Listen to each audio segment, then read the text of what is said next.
You're listening to Irish Illustrated Insider. I'm Tim Priester with Tim O'Malley from Irish Illustrated, John Bryce from the Football Scoop and Irish Illustrated. We're joined by Pete Sampson of The Athletic. It is game week number 5 for the Fighting Irish, a 6.5 point favorite over visiting Louisville. Notre Dame, I mean, needless to say, this is a massive game for Notre Dame. We're going to use that. I'm going to use that word massive every week, pretty much. But this is one that seems to be a real threat for Notre Dame. Louisville 3-0. They've only played one Power Five team, and that was Georgia Tech, and they needed special teams and defense to win that game. They struggled to run the football, but have been throwing it very well.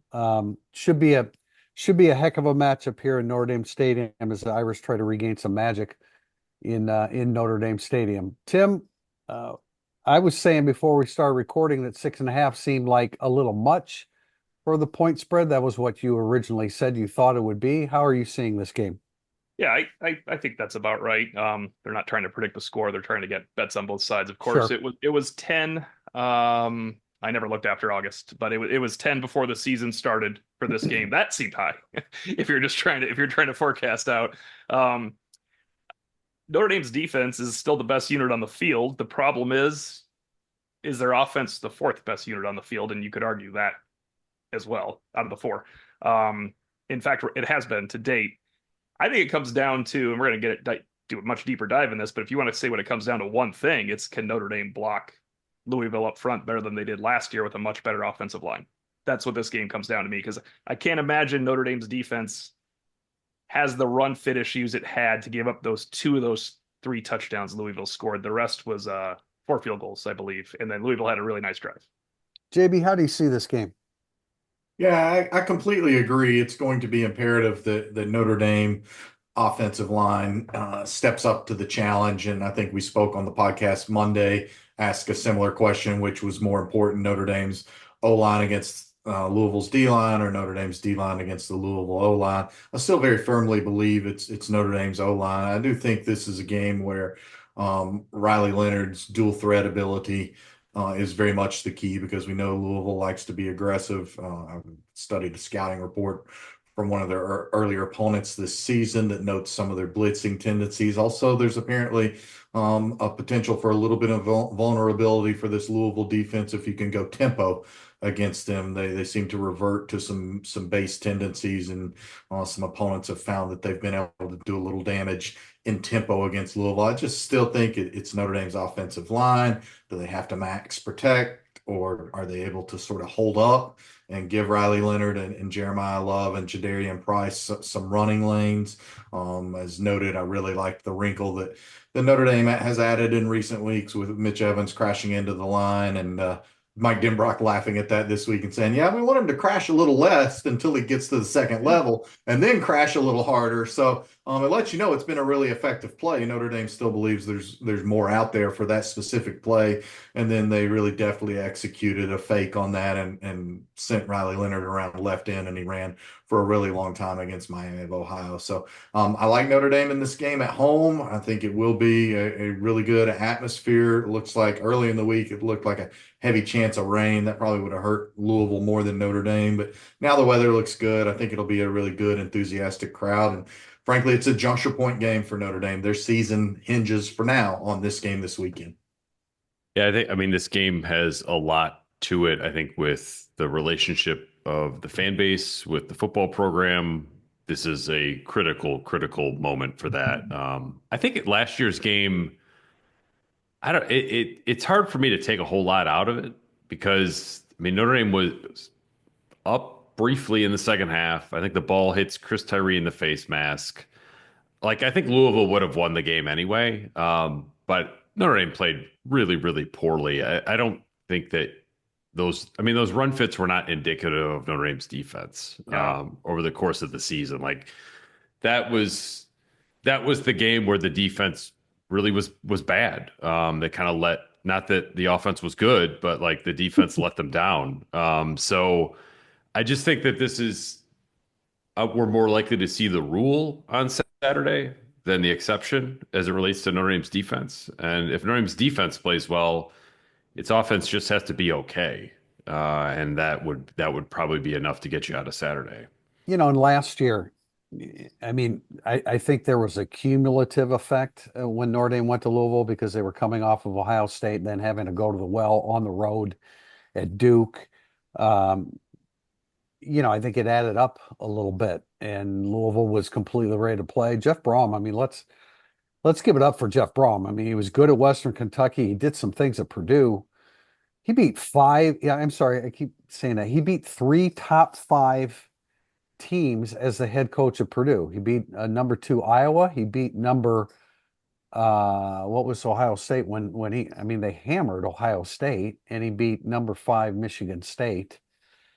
So he's a really good coach, and it's not surprising that he's done what he's done with Louisville. And what I'm impressed with is his ability to collect talent from the outside, which he's done 2 years in a row now, and then just put it all together and make it click. And like earlier in the season, when I figured that Florida State would be good once again because of what they added, and they weren't able to assimilate that, within the program and play good football. So I've got a ton of respect for Jeff Brom. My original impressions of Jeff Brom were that, they don't run the football well enough, and they throw it too much. Well, that was while he was at Purdue, and they weren't in a position to run the football well. They run it quite well at Louisville up to a point here this season where they struggled against Georgia Tech. So I think it's a fascinating matchup, number 15 against number 16. And there's no doubt about it. Notre Dame is going to be judged very favorably or very poorly, depending upon the outcome of this game. I would just like to add real quickly. I think in last year's Louisville game as well, I believe that was the end of Notre Dame opening with 8 straight games, or it was certainly a part of that 8 straight game stretch with which Notre Dame opened its season, and it played obviously in Ireland, 2 games in North Carolina. Then It was the first seven. It was 7 of 7, and then they had the bye. Yep. Yeah, so there you go. So it'd been a really demanding stretch, and I'm not making excuses. The other thing, you talk about the bad run fits a year ago. This is a faster Notre Dame defense. It's faster in the back end. You've replaced DJ Brown with Don Schuler. And I just think that it's a faster back end defense that even if they do misfit some of those runs, I still would think they would be 20 or 30-yard runs instead of 45 or 60-yard TD runs. And then finally, to your point on Florida State not being able to plug and play, Tim, for all the people gnashing their teeth about Riley Leonard, I point to you, DJ Ungalalele, and Florida State. Are they going to replace him? I don't Not know, Leonard. but they can't Leonard. replace him in free agency right now. And Yeah, no so doubt. your Oh, free there's a agency UNLV quarterback could be available. worse. There's a UNLV quarterback available. He could probably get a waiver. Is he playing for somebody this week? Or don't the rules allow for him to just walk onto the practice field and start playing for somebody this week? They will eventually, actually. You could transfer colleges and take a new class. You could transfer schools and play football. Maybe we'll get trades in college athletics. Yeah, Ooh, hey, that would be that's just around the corner. That's Anything, a guys? message board boon right there. Yes.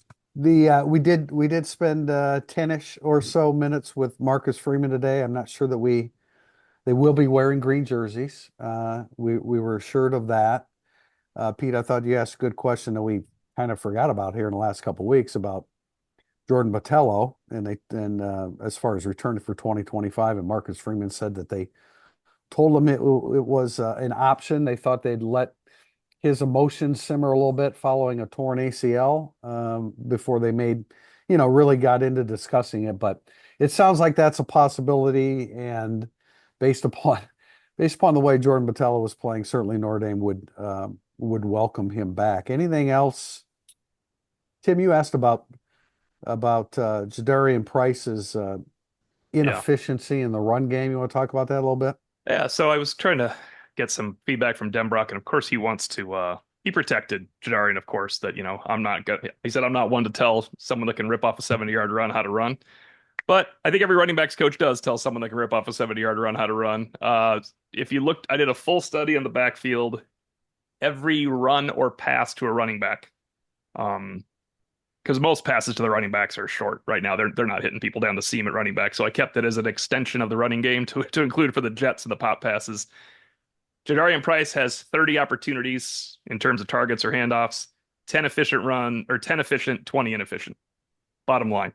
Jeremiah Love is like 26 to 25. That includes incomplete passes to Jeremiah Love that he has no control over.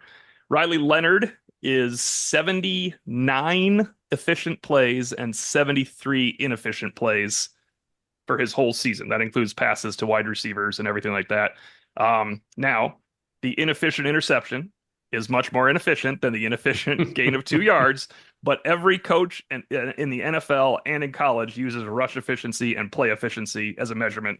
You can't, obviously, the interception is worse than a 2 yard gain, but you're looking at it where Notre Dame is not efficient enough. And I want Jadarian Price to get the ball more too. But Jeremiah Love is a more efficient running back than Jadarian Price. He gets 4 and 5 yards. Price's first gain that wasn't a long gain, okay? So like he has 70, 47, and 15, I think he had, of more than 3 yards was last week. He had 8, 8, and 8. Like he is nothing or big. So they need more 8 yard gains out of Jadarian Price. And he's very much capable of that. So I asked, Denbrock, is it partly scheme, partly him looking to stretch it out? Obviously, he's going to protect his player.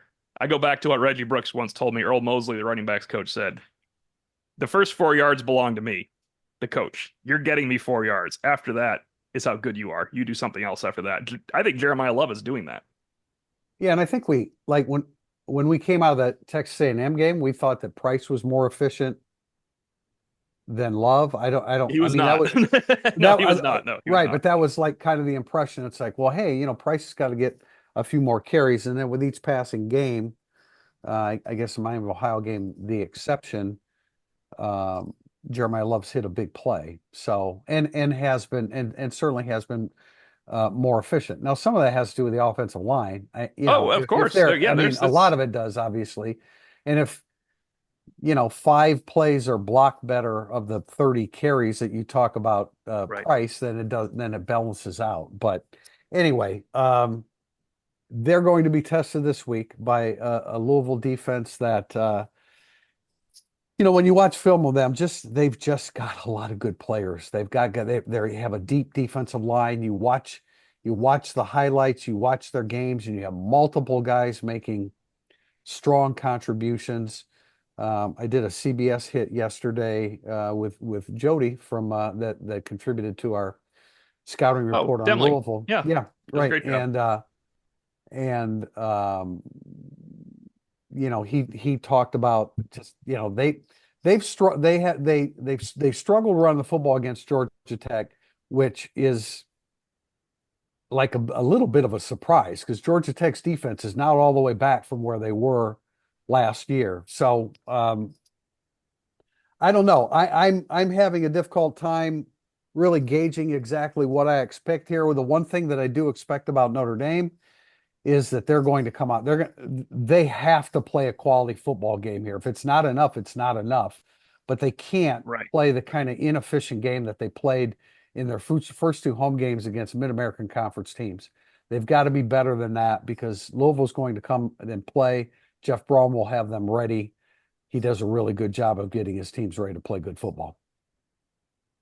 Yeah, and I think this is a spot where Marcus Freeman typically has done well. A small sample size. I think it's part of the reason you can feel confident about Notre Dame this weekend.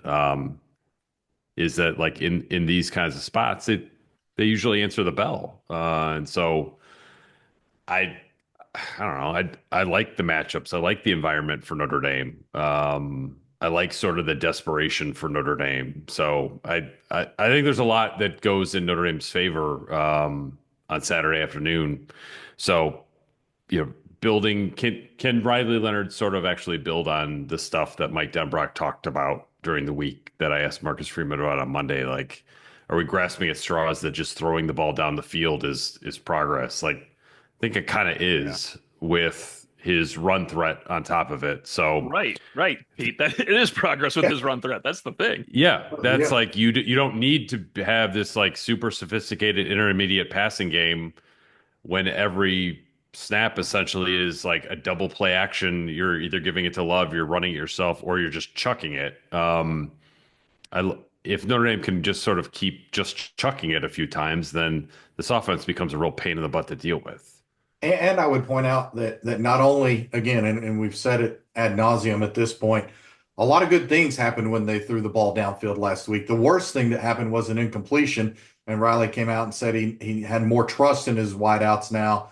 Even a Jaden Harrison basically getting a PBU on that throw into the end zone. The other thing I would note is it's still a little bit of a baby step, but it was progress. Riley Leonard did a little bit better job last week going through his progressions when he did commit to throwing, and he utilized the middle of the field more. And then to your point, Pete, about Notre Dame, typically under Marcus Freeman, responding positively in these situations. They're coming off of a win, but they're not really coming off of success, if that makes sense, because they lumbered so much, because it took them almost 27 minutes to even get on the scoreboard against Miami. And then it was just sort of methodical plotting their way to a 28-3 win. So we already know, per Marcus Freeman, not our words, per Marcus Freeman, they didn't handle success well, but they're handling a win this week, Those were not our words. necessarily success. Those were my words in the offseason. He's literally quoted me accidentally. To finish, Nobody likes a glory hound, O'Malley. Yeah. I said those exact words. to finish the thought that Jody Demling offered, Quincy Riley is questionable, and that would play a really, really key role in what we're talking about in the downfield passing. We've got plenty to talk about with Louisville in the second half, but I did want to jump into Pete Sampson's piece on the time that he spent with in Oxford and Miami, Ohio, with Chuck Martin and his coaching staff. And Pete, it was an enjoyable read, and I wanted to give you an opportunity to talk about that a little bit. I guess we're going to talk real briefly about Notre Dame men's basketball for a second after that, but just an opportunity to talk about that, because I'm sure those kind of deep dives are really fascinating, and you hear some stuff that we're not privy to most of the time. Yeah, it was. I mean, the Miami staff was great. I mean, half of them worked at Notre Dame, so I sort of knew them in passing a little bit, other than Chuck, who we all know much better. But I mean, one of the things that popped up was Jadarian Price. The staff flat out was like, this guy tiptoes in the hole and wants to bounce everything outside. He wants to hit the home run only, and versus Jeremiah Love, who they thought was absolutely terrifying. So it was fun to sort of learn about Notre Dame through the prism of another staff, both strengths and weaknesses. I learned a ton. It was also a good sort of ego check if you thought you knew something about college football and then you got on a college football staff for a week, then you realize you actually don't know anything about college football. And I actually joked with Gus Ragland about sort of the people that like to do the screenshots of open receivers as criticisms for quarterbacks, even in the NFL. And he's like, it just drives them nuts, because it's like, you don't know what the progression is. You don't know how the coverage is interpreted. You don't know where the pass rush is coming from, all of that. And yeah, it was just like, how do you kind of try to upset Notre Dame? I think that Chuck was in some ways ticked off at Northern Illinois that they got to Notre Dame first, because I'm sure he was. it was just like, well, now they're not going to overlook us. Like, that was like what maybe the best thing they had going for them. And even just watching film with the staff when the Northern Illinois game came up and the Ontario Smith touchdown pass came up, Chuck is just like, it's a Christmas miracle. Like, there's no way that pass should ever be completed. Never mind turned into a touchdown. So yeah, the whole thing was pretty fun to do. I get the whole thing about missing open receivers, because you don't know where the quarterback is in his progression, for one thing, and then a guy shows up. It's so. And I still contend. I got people telling me I'm wrong. Yeah, there's a play here or there when you're watching the TV version of it where you can see whether a receiver was open, but you can't base that upon 3 or 4 plays that you see and just make a blanket statement about the entire game. But I digress. Pete, anything else you want to tell us about from the experience?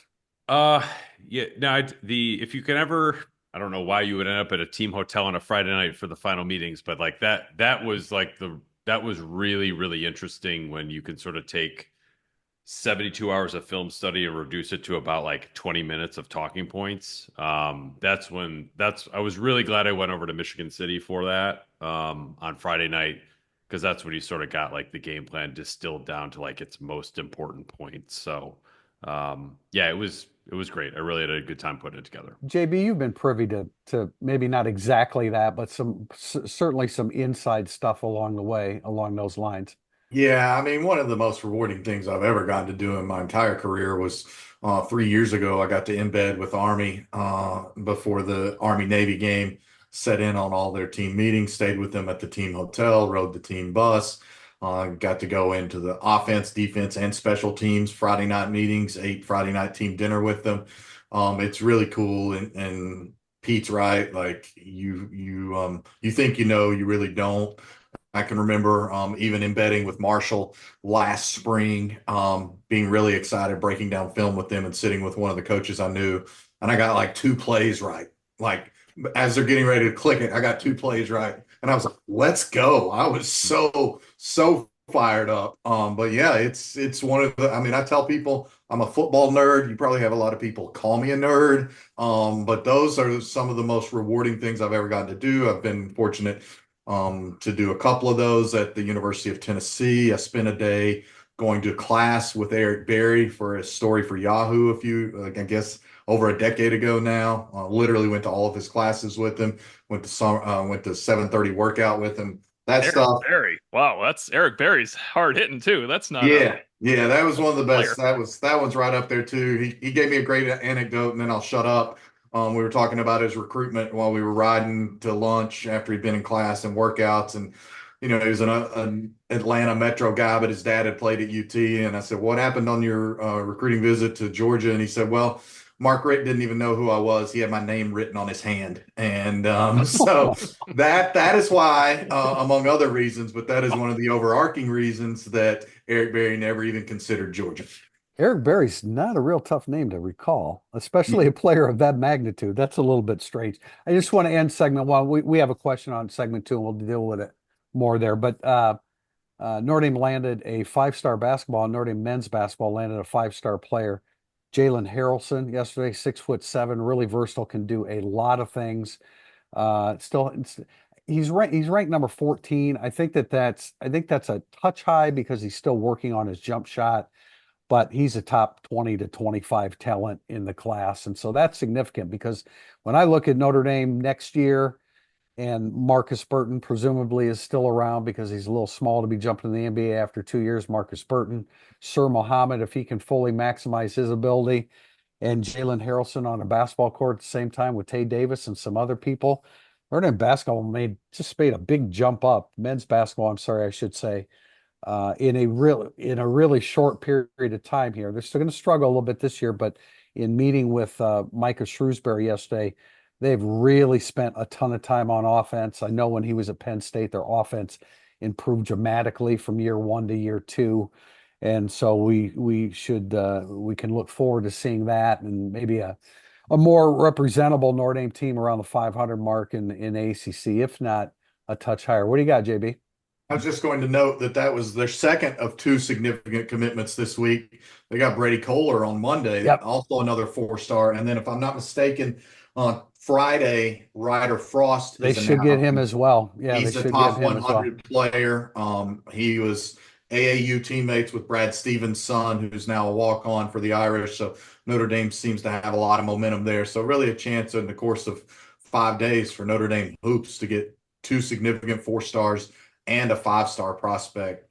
That's about as good in basketball recruiting. That's about as good as anybody can do, but especially Notre Dame right now. Tim, I don't mean to call foul on JB's Army Navy being embedded, but JB, did you take cut blocks during the week or just go to meals and meetings? Because if you're really embedded in the Army Navy, you took some cut blocks on Wednesday to see what that feels like. Yeah, I stood up while they went over those during team meeting. I did not get my legs chopped. You got to be coming home with a shin injury after something like that. Otherwise, I still got on the it's shelf null behind and me. void. Yeah, on the shelf behind me, I've still got the challenge coin that Jeff Monken gave me on game day. So that's pretty dope. There we go. Looking to upgrade your wardrobe, founded by ND alum Ga Wang, you've seen ESQ's custom clothing on the player walk and all of your favorite players and coaches. With over a decade of making the best bespoke clothing available, ESQ will help you look and feel your best, from a perfect fitting suit or sport coat, shirt or bomber jacket, or that perfect tuxedo for wedding season. Check out esqclothing.com and book an appointment to upgrade your wardrobe today. Mention Irish Illustrated and get 10% off your entire purchase. That's esqclothing.com. Burning up the boards coming up, segment 2. If you're coming to a game this season, you have to check out Game Day Your Way, Notre Dame's tailgate service provider. Game Day offers everything you need, including tailgate gear, catering, and even beverage delivery right to your spot. And their Irish Express transportation from Chicago allows you to tailgate while you travel to their all-inclusive party zone in South Bend. Let Game Day deal with all the hassle so you can focus on the fun. For tailgates, tickets, transportation, and more, visit GameDayYourWay.com. Welcome back to segment 2, Burning Up the Boards. Our first question from Jack Mac 99. Can you give any intel on Christian Gray's status for Saturday? Well, he's not on the injury report. And when he's not on the injury report, we expect him to play. Yeah, I think we've all done our due diligence and talked to people late Wednesday night from campus, expected to play. There was a concern there with shoulder. I think Pete's got some more information in that regard, but he was on the practice field Tuesday. Didn't initially see him when we walked in there, but he did participate, and he was cutting up with teammates after the game. And so practice Tuesday, told again last night, expected to play, not on the injury report. Pete, take it away. Yeah, I mean, he's had a red jersey kind of week with practice. So he's banged up with the shoulder, but it's not going to keep him out. I think it's one of those injuries that it's not one of those lingering shoulders either. Like, I think after the bye week, he'll be fine. But, you kind of gut it out on Saturday and take it from there. Tim, when did you think he suffered it?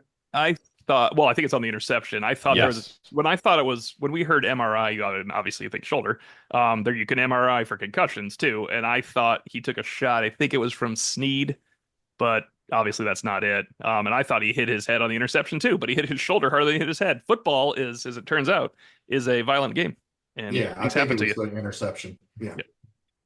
Question from Suds 11. If Notre Dame loses this week, does the staff start to make decisions with next season in mind?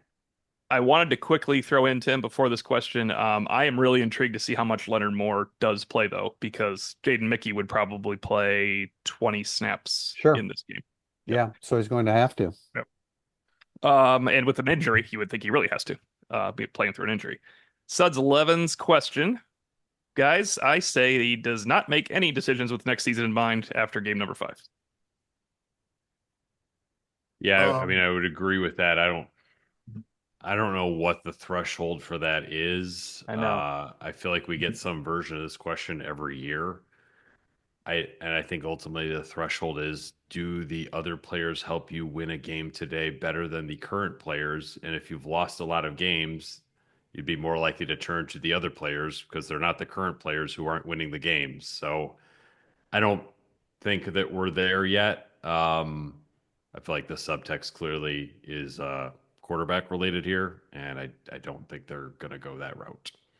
No, not unless it's like 17-0 late in the second half or whatever, and Notre Dame opens the second half with possession. Then, to me, I know Tim and Tim talked about it last week, thinking it might possibly have been on the table for that. I didn't get that sense last week, and I don't think that's what's going to happen this week. That's the only scenario I could envision it. The fact of the matter is Marcus Freeman needs every win he can get right now, both in this season and in the big picture point of view.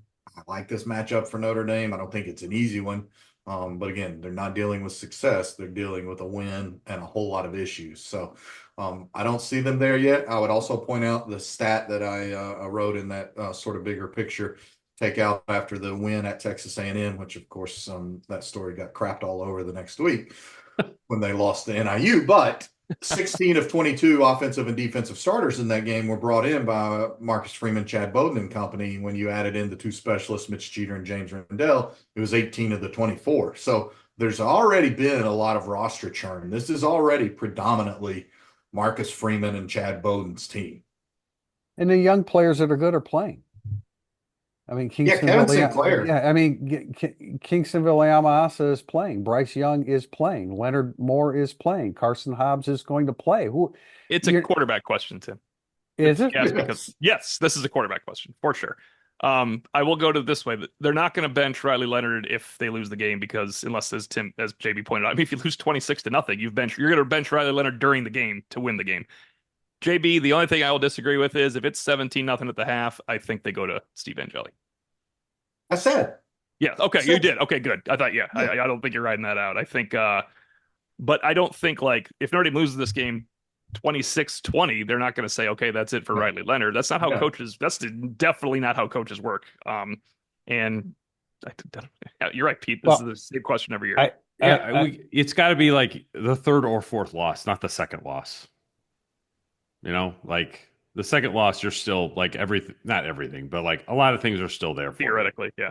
Yeah. Third loss, no. We do answer questions like this every year, and when you're like you've built a program, and again, I'm taking this question a little bit more at face value because there's always the call for when there are losses to get, the younger guys in, across the board, and you're not just going to tell like guys that you convinced to come back for a fifth year or guys that you paid to come back for fourth or fifth year. You're not just going to throw them aside. You're going to destroy the team chemistry, which is still important. And a second loss of the season, although it probably excludes you from the playoffs, again, head coaches aren't going to give games away based upon what they might be able to gain, the advantage they might be able to gain 12 months from now or 11 months from now. There are exceptions to the rule based upon each individual young player that you want to get into the game, but you just don't do that with a roster of dozens and dozens and dozens of players. Well, Tim, you also have now you have dozens of people that are going to be fired if you lose 5 games instead of 2 because you decided to try for the future. I mean, you can't. No, it doesn't work that way. 17-0, JB and I. Angeli comes in, they win 18-17. Fair enough. I also thought they would have put in their backup quarterback when their starter clearly was hurt and they weren't doing anything with a chance to salvage a second game loss against a Mid-American Conference team, but that didn't happen then. We have a question from Paul WND. According to all the Notre Dame media outlets that cover the Irish, not one that I saw or read gave a hint of what we are seeing now after 4 games. Since I can't see practices, inside information, etc., we as fans rely on you for our info. Did you overjudge the player talent, coaching talent, or what? Very quickly. Next year, when we see 25 minutes of practice and periods that have nothing to do with offense versus defense, I'm going to begin every sentence instead of every story. This was on air. We were only in for 15 minutes. This is minute 13. I haven't seen a quarterback throw a ball yet. That's how I'm going to have to start these out. I will say we misjudged from film and from Riley Leonard throwing against air and Riley Leonard in one practice that we saw one practice ever in the history of Riley Leonard. We saw one practice where he threw against defenses. He threw better in film and in that practice than I have seen him throw for Notre Dame. Sampson didn't misjudge it. He said a long time ago that his accuracy was I'm using massive again, was a significant concern. Pete, you said that in the spring. Yeah. He's a developmental passer. However, I did not think he was this developmental. And I think that Notre Dame's own coaching staff also didn't think that. So you can say that everyone here overstated where the pass game was going to be. And if Mike Denbrock and Marcus Freeman joined the show, they would be in that group too. Yeah, I think probably the one thing is, and again, we only saw 7 practices, 1 full one, bits and pieces of 6 other ones, I think it was. But we all talked to people on campus. We all talked to people, whether it's players' families or dignitaries invited to some of those scrimmages that we're not allowed to see, that gave glowing reviews to Riley Leonard, with the exception that August 17th scrimmage in the stadium.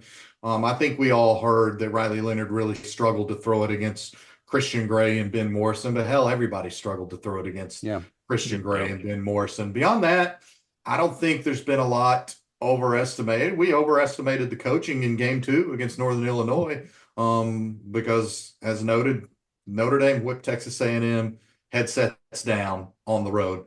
Notre Dame got whipped at home, headsets down the next week. But the fact of the matter is, as Pete noted from his All Access story, Northern Illinois basically got a Christmas miracle play to set the tone that it was not going to go away, or Notre Dame was about to get off the field, I think, in that series. And who knows? And we can sit here and play the who knows all day long. But the fact of the matter is, Notre Dame's a real crappy second half performance where it didn't make good decisions from still being undefeated. I think we also not only base this on Notre Dame's talent and coaching going into this season, we based it on Notre Dame's schedule. And we didn't think there were a lot of great teams on Notre Dame's schedule. We still don't think there are a lot of great teams on Notre Dame's schedule, which is why this is a juncture point contest for Notre Dame on Saturday.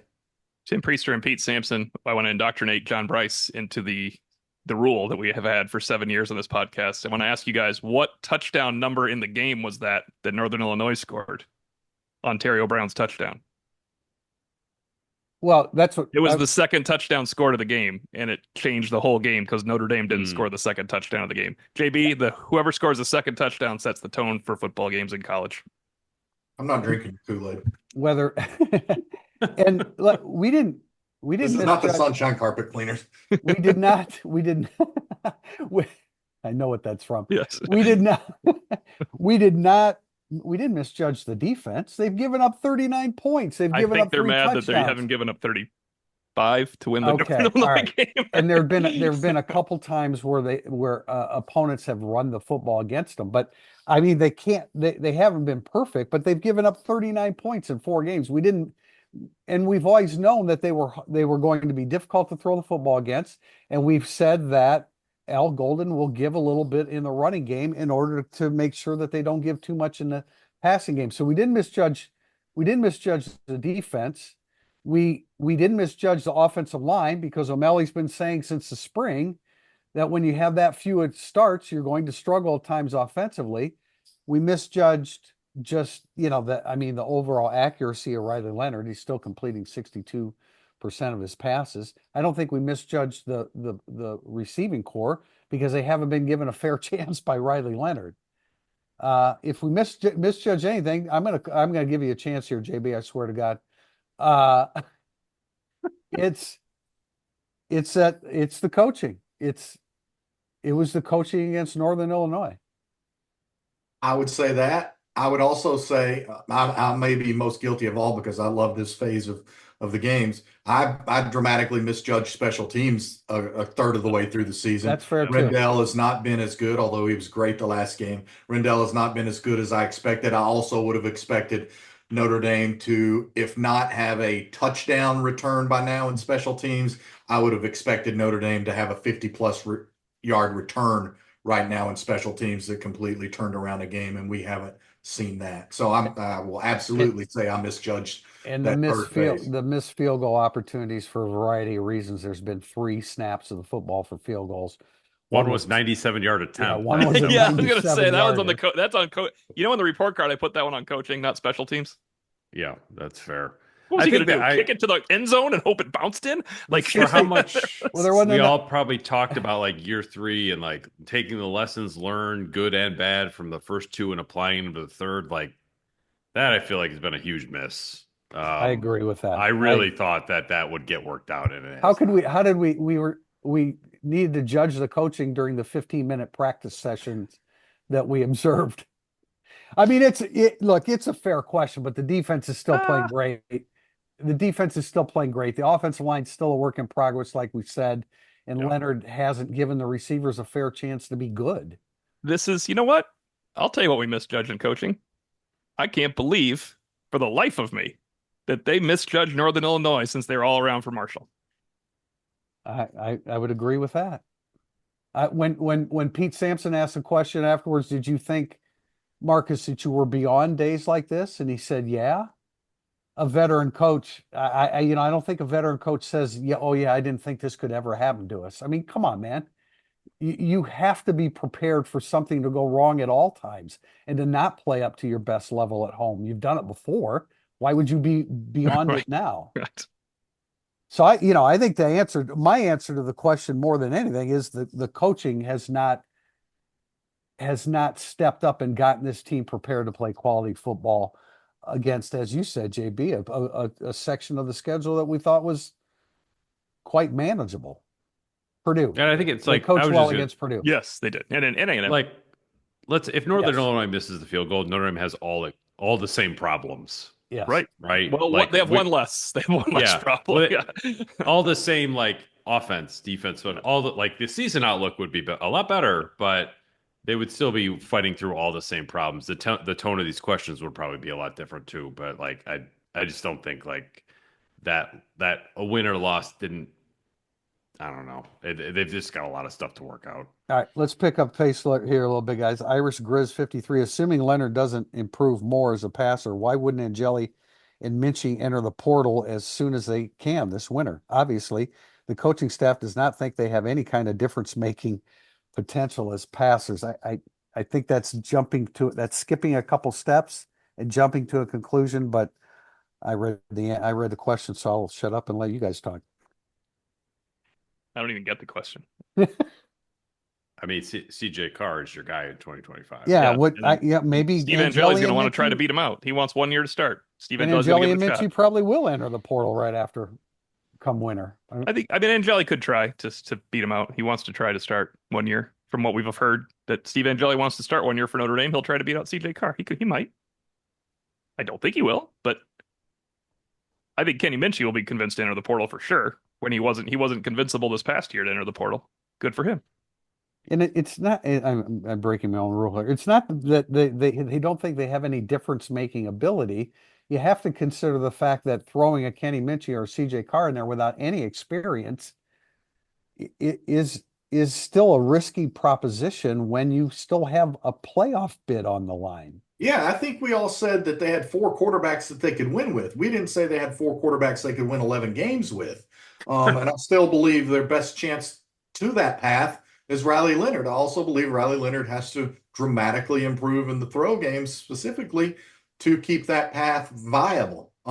They could win 8 games or 9 games with Kenny Minchie or Steve Angeli. And then, I think we're all in agreement, like what Pete just said. CJ Carr is the quarterback of the future. Deuce Knight still hasn't decommitted. Auburn and Hugh Freeze are not doing anything to help themselves to secure Deuce Knight fully getting into the boat down there on the plains. That could be a potential other wrinkle if Notre Dame finds a way to hang on to him. I was told this week they still believe it's 50-50. Quarterbacks are going to enter the portal. Hell, we're talking about the UNLV quarterback. I asked Marcus Freeman about their approach from taking quarterbacks from the portal and also basically ensuring quarterbacks don't enter the portal after a month of the season today on his Zoom. So, they could win games with those guys. They cannot win enough games to make this a successful season at this point in time, very strongly, in my opinion. I do think Indy would be 3-1 with Angeli with an opening loss and 3 straight wins, but this would be the deciding factor. Louisville game with Angeli would be tough with the Gelati-led pass rush. They would be 3-1 with any of them. Yeah. But this Louisville game would be tough with this offensive line Yes. and Gelati in it. That's where you get 100% really agree. worrisome. And I think that also that's a factor. Okay, he's not throwing the football accurately. He's also playing behind an offensive line that is probably going to be gashed a little bit against good defenses. The style of quarterback matters because of that situation. Angeli would. Go ahead, John. I'm so sorry. I apologize. I thought you were pausing. And it's a revamped offensive line from a rebuilt offensive line. Right. That's all. Right. It's the second phase of the rebuild of the offensive line. There are other factors besides just the quarterback in these situations. Again, trying to pick up the pace here. I'll stop talking. Get that Irish asked during recent podcasts, all the hosts demonstrated clear concern about Riley Leonard, yet continue to assert he is the quarterback each would start. This is following a spring where the writers expressed that Notre Dame has 4 quarterbacks that could start and win games for the Irish. Sorry, I answered that one early. Yeah, that's all right. I was just enjoying Priester's like the tone of indignation as he reads the question because that's how it's asked. Rarely do I show my indignation. Or no, I'm snarky. That's what it is.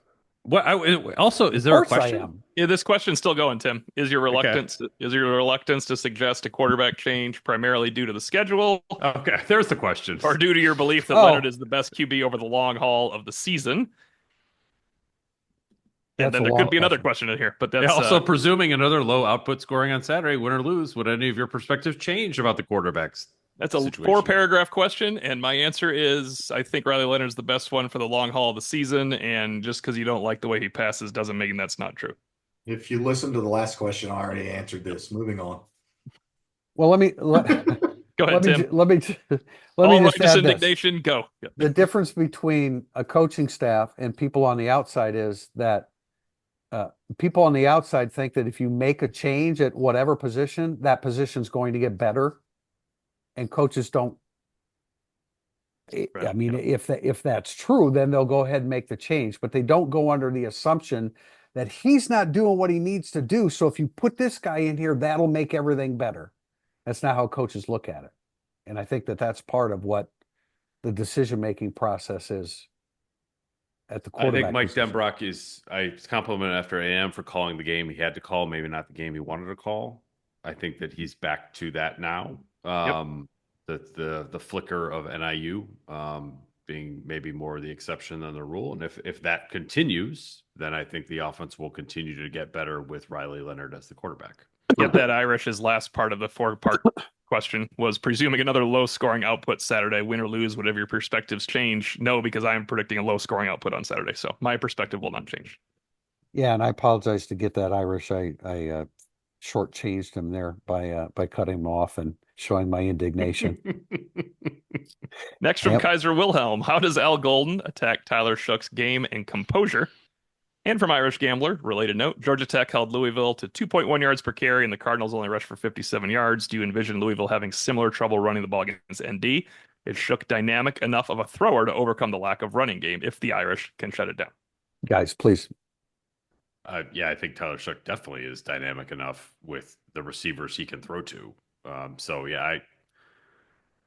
think Louisville will have more success than any team Notre Dame's played throwing the ball, excluding Christmas Miracle plays. So that, I think Louisville is a good offense. Jeff Brom's a really good offensive coach. So I don't think like Georgia Tech holding to Louisville to 2.1 has a whole lot to do with it. If they rattle Tyler Shough, it's possible. If they do it, I would be really, really impressed because Tyler Shough's been through a lot of football. JB? Yeah, I think that I expect Louisville to have more success running the ball this week than it did last week against Georgia Tech. I also think that Louisville will have more success in the throw game than we've seen anyone have against Notre Dame, excluding the long play. But I think there'll be a little bit more consistency for what Louisville does. I do think you can force Shough into some turnovers, and I do expect that we'll see some stuff from Al Golden as we've continued to see that we've not yet witnessed in a game in the first 4 games. We saw a couple of new stunts last week, a couple of new twists, stunning Drake Bowen some and bringing him up the middle and just bringing some guys from some different angles. We haven't seen a cornerback blitz in a couple of weeks. I think we saw one at Texas A&M. I could see us seeing some of that this weekend. Shough's good, but he left Texas Tech for multiple reasons, I'm sure. Brom is certainly a quarterback whisperer.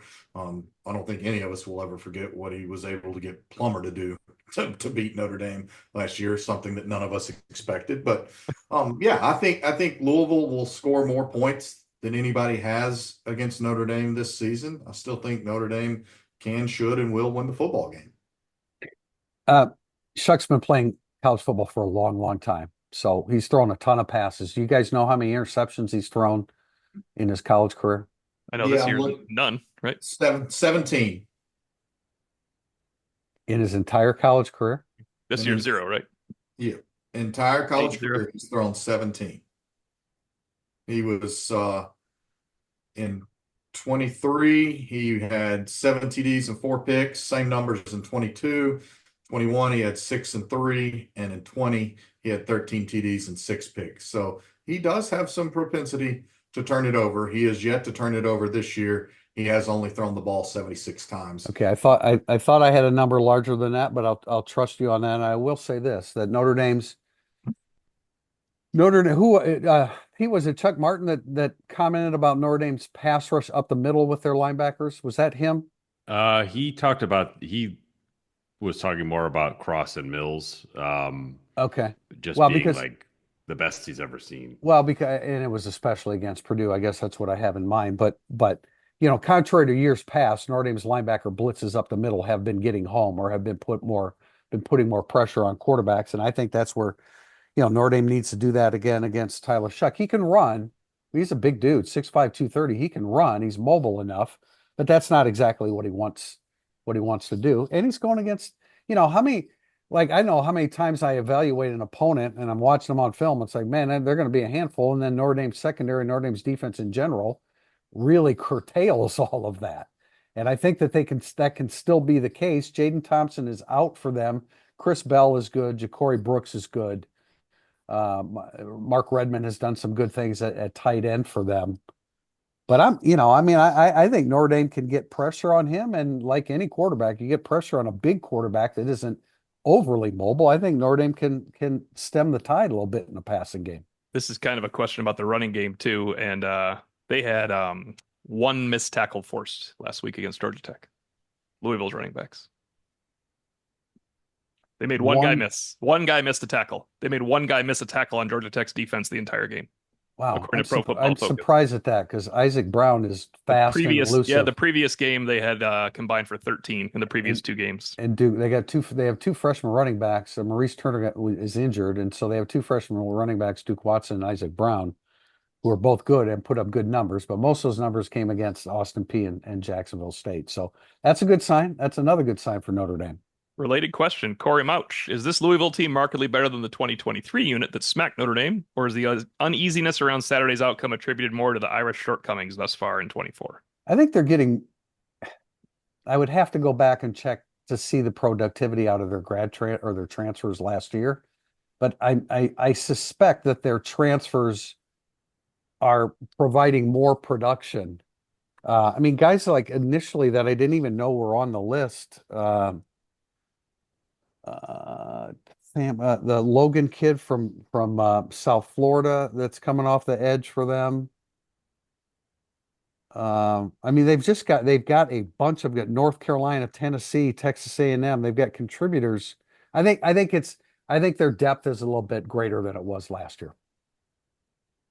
And let's remember last year it was the 7th game of the year, so they were a bit more of a known quantity at that point in time. So I do think a lot of it has more to do with the uncertainty around Notre Dame. I don't know how much better Louisville is. You always expect a team and a program to be better in year 2 than it was in year 1. So yeah, to your point, I think there's a little more depth. I think there's particularly a little more depth at the offensive playmaker positions for Louisville. But again, last year it was game 7 for Notre Dame. This year it's game 5 and just game 4 for Louisville. And again, this is without Colin Lacey as the receiver from South Alabama, who's really, really dynamic. He's coming off broken collarbone. There's some talk about him playing this week, but I can't imagine that he would. And if he does, he wouldn't be nearly as effective as if they waited a couple more weeks. Yeah, I just don't think last year Louisville played lights out and Notre Dame was bad. And I don't think those two things carry over. Like that wasn't a Louisville's roster was so much better than Notre Dame's. That's like Louisville played really well and Notre Dame didn't. There's no reason that can't be reversed on Saturday. 4 sacks, 5 turnovers. You didn't give yourself a chance to, and the thing, Audrey May rushed for 1,341 yards last year, and his second worst rushing production game was Ohio State with 70. He had 10 carries for 20 yards against Louisville. Yeah, if that happens again. Jawar Jordan had 21 carries for 143 yards against Notre Dame. He was great. He was the great. week before he had 16 carries for 32 yards at North Carolina State. Yeah, Notre Dame led the game last year in the third quarter, as bad as that game was. The thing that concerns me the most is if Louisville shuts down the run like they did last year, Riley Leonard's going to pass them to Yeah, victory. that's a little harder to do at Notre Dame than it is in Louisville when game. I think Bryce's point about game 7 there. I mean, Yeah. there was nobody that came up off that field pregame that thought Notre Dame was going to win still. Nobody. I mean, Matt Freeman, Brian Driscoll, John Bryce, Pete Sampson, Tim O'Malley, we all came up and we're like, oh my God, what is wrong with this? It was really weird. It was like you at the Michigan game, Tim. Only Michigan was Yeah. better. Yeah. All right. Question. Change of pace here. Jay Marasco. How important is the signing of Jalen Harrelson? Program changer. What was involved in getting him to choose Notre Dame over Michigan State and Indiana? I said from the beginning. I said in March. We wrote it in March. This is a situation where I mean, he wants to stay close to home or close to where he was playing high school basketball. His parents still live in Fisher. Is that Fisher's, Indiana? Is that correct, Pete? I believe Anderson, Okay, but Anderson. So in I the mean, that's a area. couple hour. Yeah, that's a couple hour drive. So staying near home was in their favor. Probably a record breaking NIL deal for Notre Dame men's basketball was what was strongly at play here as well. And I also think No. that his faith in what Micah Shrewsbury can do for his career, I think, is a big part of it as well. Shrewsbury was is huge. I mean, in the sense of like Shrewsbury had a huge amount to do with this recruitment. Like he's the primary recruiter Yep. for Jalen Harrelson. And that it's not just the Boston Celtics stuff. I think it's his personality. Like this recruitment is one of the top reasons why Notre Dame hired Micah Shrewsbury in the first place. Yeah. Indiana roots, NBA connect, and NBA roots. Both those things. I mean, it's not just Harrelson, it's Kohler as well. Kohler as well. We went to Cathedral where Shrewsbury went to high school. So all that matters a lot.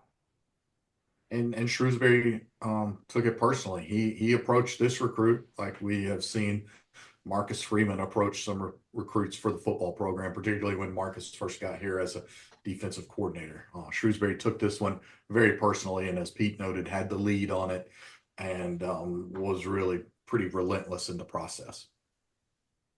Final question. TJ from PA 70. How much does this game mean to Notre Dame program as a whole? Can you make an argument that this is Marcus Freeman's biggest game at ND, considering the playoff implications, preseason expectations, and the fact that this game is indeed at home? I think in go ahead, John. No, go ahead, TP. Well, I think in any the development of any head coach that there's always a game up ahead that's bigger than the previous one because of the what's at stake. And I would we were saying that about Texas A&M. It was probably one of our questions for a podcast. And that would be true now. I would ramp it up a couple more because their playoff life is on the line here. And so yeah, it is. It's at home. It's huge. Green jerseys, fans. Everybody complains about the fans. If Notre Dame would play better football in Notre Dame Stadium, maybe the fans would be a little bit more engaged. But yeah, it's that much and more. It is absolutely that important. We will say that. O'Malley will say it when Stanford comes to town because he's concerned about that game, and rightfully so. And We'll all Navy. say it. Georgia Navy. Tech will all say it when they go on the road. Army, really. Army is the better of the two. I'm more Navy. academies. Okay, well, this is that big. Yeah, I think I said it earlier. It's a juncture point. It's a nexus. It's a plant your flag game. This is the biggest game in Marcus Freeman's career, and not just because it's the game that kicks off in 49 hours from now. It is the biggest game in Marcus Freeman's career, period. It's a huge game in the macro view of Notre Dame football, for what it has openly aspired to do this season, what it openly aspires to do every season. This was the year that Notre Dame had built towards. This was the year that Riley Leonard, even with a rebuilt offensive line, was supposed to be the missing piece that pushed them firmly into not just playoff conversation, but in position to host a playoff game. This is absolutely, positively the largest game of Marcus Freeman's career. It's the largest game in this season for Notre Dame. It is that way because of the Northern Illinois loss. It would still be an incredibly huge game, but it takes on a whole different level of magnitude. And I'll disagree and say that we would say it about Stanford and et cetera and et cetera. And so I won't, because if Notre Dame loses this game, there's not a lot of important games left on Notre Dame's schedule in terms of what it means for this season. There's a hell of a lot of important games left for what it means for the livelihoods of some folks. But this is hands down, plant your flag, most important game. I would describe this as a must not lose game. Because of Northern Illinois, really. Yeah, because then you can move on to Stanford and then that be the next must not lose game. I think one of the components of this game that's so critical for Freeman is just, I think his relationship with the fan base has been so vital to how he's been viewed to date. And you have to win this game to maintain that, because if you don't, I think that's one of those things that, like, once you lose that, like I wrote he lost the benefit of the doubt after Northern Illinois. If you lost on this one, then there wouldn't be any doubt about that. And that's really hard to get back once it goes. Yeah. Before you answer, Tio, God, I suck today. No, go ahead, JB. I apologize so damn much. Before you interject, Tio, I wanted to ask the three of you a question because you have so much more depth than me. I've been to games through the years and then a bunch the last 7 years. I can't ever remember boos like we've heard in the first two home games. You guys have much better perspective than me, but their first two home games, that's the difference, are the loudest boos I've ever heard in my limited exposure to Notre Dame. So 2016 is different, but game number 2 at home was Duke, and there have never been louder boos at Notre Dame Stadium in game number 2 than losing to Duke. They were chanting fire Brian Van Gorder in the stands during the game, and they were right. But for a team that is liked, nobody liked that Notre Dame team. Yes, nobody liked the 2016 team. They had already gotten shredded by Michigan State, gave up 50 to Texas in a game they should have won. So I guess that was home game number 3, I suppose. This team is well liked, and the coach is well liked. People hated Brian Kelly and Brian Van Gorder at that point, right or wrong. I mean, they did not like that team or that program or anything at that point. This coach and team is well liked going into the Northern Illinois game, and they just scored 66 on Purdue, and they got booed in the first quarter of the next game. So I think I'm going to save this part for my prediction, but yeah, this, JB, you're onto something. I mean, there's boos all the time for teams they don't like. Like, there's always boos for teams they don't like. And the new factor added to it now is they're getting paid, and so we're entitled to boo them. That you hear and read that sentiment now. I mean, yeah. And I mean, that's the people say don't boo college kids, but they boo pros while you're booing people that are paid. So I don't boo anyway because I don't know how much it helps, except when Lou Holtz plays for a tie against Michigan at the end of the game. I booed as a college kid because I was really, really mad. And that's how these people feel. They're really, really mad. Yeah, I get it. They are. And let's make predictions, and I'll make mine on Friday, but I just want to say that I think Notre Dame's going to play well. But I really don't like the matchup. I had a feeling you didn't like the matchup. I think Notre Dame will play well. I do like the matchup. And so I had Notre Dame 28-17. Like, I think they'll look good. Like, I don't think they're going to muck their way to 28-17 either. Like, I think you'll come out of this thinking, like, where's this been? Like that kind of vibe on Saturday night. Not everything's solved. Book your playoff tickets now, but like I think they will look good in getting to an 11-point win. Go ahead, JB. I'm not going to give my full prediction away since I've already filed mine for Irish Illustrated for tomorrow. I kind of like the matchup. Please don't cut me off. I kind of like the matchup. I like Notre Dame to score in the 30s, and I think Notre Dame wins this contest by double digits for multiple factors. There's been some interesting behind-the-scenes motivational things going on this week on campus that Marcus Freeman has deployed for his team. We'll see how much they respond to it. I think the fans and the crowd will be great. I don't think it'll hurt that there'll be a little extra something with Lou Holtz expected in the stadium and so many members of that 88 team back and so many other former players back. So, I'm picking Notre Dame to win. I'm picking Notre Dame to win by double digits, and it's I'll keep using all these adjectives. My latest one is it's a referendum game for Marcus Freeman and Notre Dame. I think Notre Dame's going to play very well. I think they'll play desperate on offense. The running backs and the offensive line and Mitchell Evans and Riley Leonard will every inch Riley Leonard's going to be fighting for in this game. The defense will play well. I also think the number one thing I guarantee you in this game is it is not pretty the whole time. Notre Dame doesn't have an offense that can stay pretty. They don't. There is going to be another 10 minutes without a touchdown for 10 game minutes without a touchdown for Notre Dame. Hopefully not in both halves like it was against Northern Illinois. Remember the thing I said about Northern Illinois? They're going to go down and score right away. Then they're going to play 10 minutes of football without doing anything because the offense stinks at times. You have to avoid 2 segments of stinking on offense. But I do think Notre Dame covers the under barely in a 24-16, 24-17 win. I can't do double digits because the offense has to show me that it can complete passes on 3rd and 5 without having to do QB power twice to pick up the 5 yards. JB, as long as I'm on this podcast, you couldn't possibly talk more than I do. So don't worry about that at all. All right, we'll be back. Obviously we'll join you pregame in a little instant analysis from Notre Dame, and we'd like to remind everybody to check out our YouTube, Twitter, and Instagram accounts. Subscribe to our channel, and also subscribe to IrishIllustrated.com. Until this Saturday, Tim Priester, Tim O'Malley, John Bryce, Pete Sampson. We really appreciate you joining us for Irish Illustrated Insider.